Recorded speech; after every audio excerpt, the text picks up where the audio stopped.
Assalamualaikum warahmatullahi wabarakatuh. Perkenalkan, kami dari kelompok 10 Tugas Bahasa Indonesia akan menampilkan video presentasi kami dengan tema Sejarah, Fungsi, dan Kedudukan Bahasa Indonesia yang akan dijelaskan oleh yang pertama Vera Maisha dengan NIM 2215040076, yang kedua Reisha Hamdani dengan NIM 2215040058, yang ketiga Augustin Azahra dengan NIM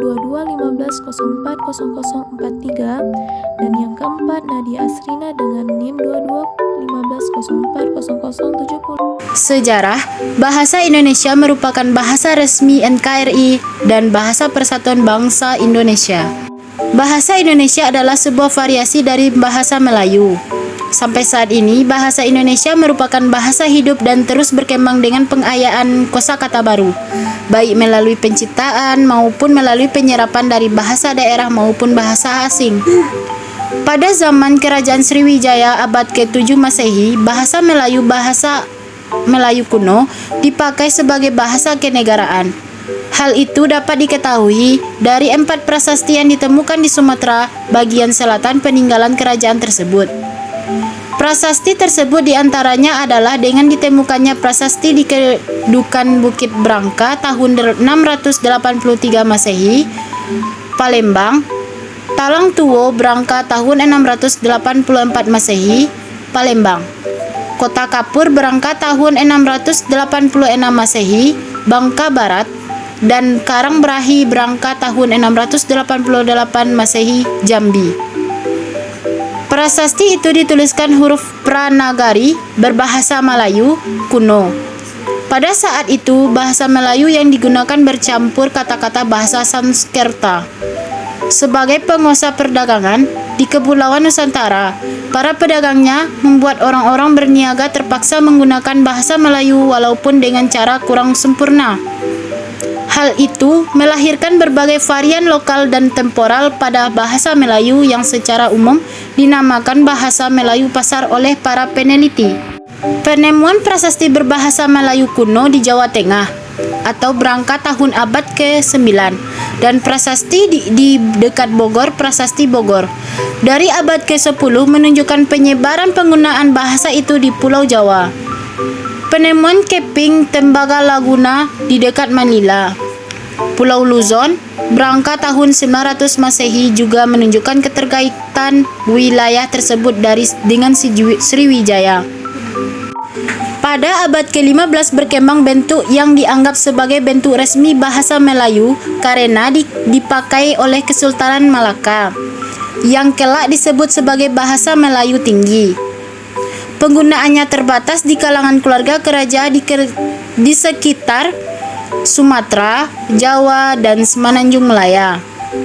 Kemudian, Malaka merupakan tempat bertemunya para nelayan dari berbagai negara dan mereka membuat sebuah kota serta mengembangkan bahasa mereka sendiri dengan mengambil kata-kata yang terbaik dari bahasa di sekitar daerah tersebut.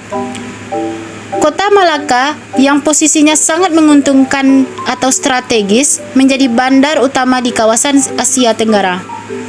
Bahasa Melayu menjadi bahasa yang paling sopan dan paling tepat di kawasan Timur Jauh.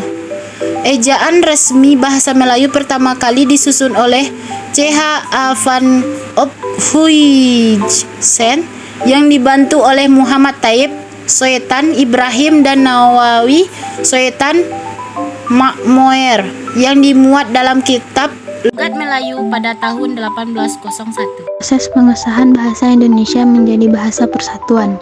Pada zaman penjajahan Belanda, pada awal abad 20, pemerintah kolonial Hindia Belanda melihat pegawai pribumi memiliki kemampuan memahami bahasa Belanda yang sangat rendah. Hal itu menyebabkan pemerintah kolonial Belanda ingin menggunakan bahasa Melayu untuk mempermudah komunikasi, yakni dengan patokan bahasa Melayu tinggi yang sudah mempunyai kitab-kitab rujukan. Penyebaran bahasa Melayu secara lebih luas lagi dengan dibentuknya Komisi voor de Volkshoor atau Komisi Bacaan Rakyat pada tahun 1908. Pada 1917, nama diganti menjadi Balai Pustaka. Badan penerbit ini menerbitkan novel-novel seperti Siti Nurbaya, Salah Asuhan, dan lain-lain. Pada 16 Juni 1927, saat sidang Volksrat atau Rapat Dewan Rakyat, Cahya Datuk Kadjo pertama kalinya menggunakan bahasa Indonesia dalam pidatonya. Disinilah bahasa Indonesia mulai berkembang. Pada 28 Oktober 1928, Muhammad Yamin mengusulkan bahasa Melayu sebagai bahasa nasional dalam pidatonya pada Kongres Nasional kedua. Bahasa Indonesia secara resmi diakui sebagai bahasa persatuan bangsa pada saat Sumpah Pemuda. Kedudukan bahasa Indonesia ada dua. Yang pertama sebagai bahasa nasional yang bersumber pada Sumpah Pemuda. Yang kedua sebagai bahasa negara yang bersumber pada Undang-Undang Dasar 1945. Pengembangan ejaan bahasa Indonesia. A. Ejaan Republik. Ejaan Republik merupakan hasil penyederhanaan ejaan Van Ophusen.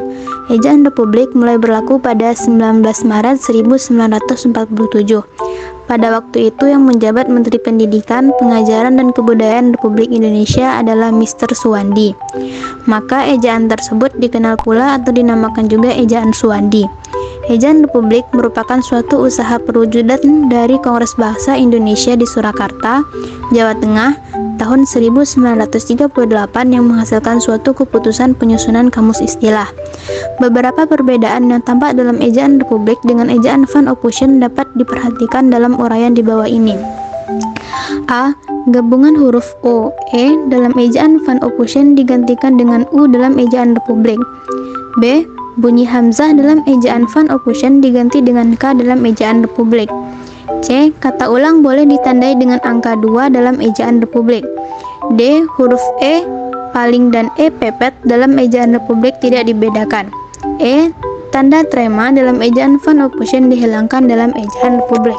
Agar perbedaan kedua ejaan itu menjadi lebih jelas, di bawah ini diberikan beberapa contoh. Ejaan Van Ophusen, Oe Moer. Ejaan Republik, Umur. Ejaan Van Ophusen, Koe Boer. Ejaan Republik, Kubur. Ejaan Van Ophusen, Makloem. Ejaan Republik, Maklum. Ejaan Pembaharuan. Ejaan pembaharuan merupakan salah satu ejaan yang direncanakan untuk memperbaharui ejaan Republik. Penyusunan ejaan ini dilakukan oleh Panitia Pembaharuan Ejaan Bahasa Indonesia.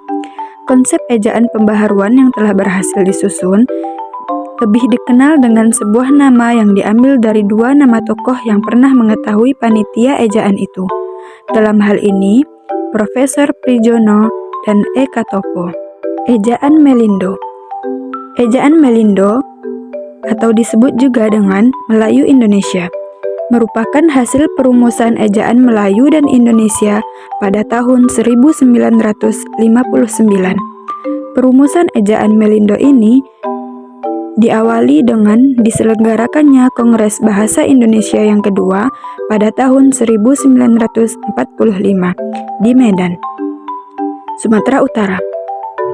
Bentuk rumusan ejaan Melindo merupakan bentuk penyempurnaan dari ejaan sebelumnya.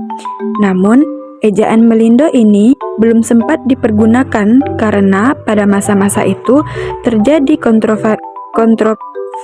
konfrontasi antara negara kita, Republik Indonesia, dengan pihak Malaysia.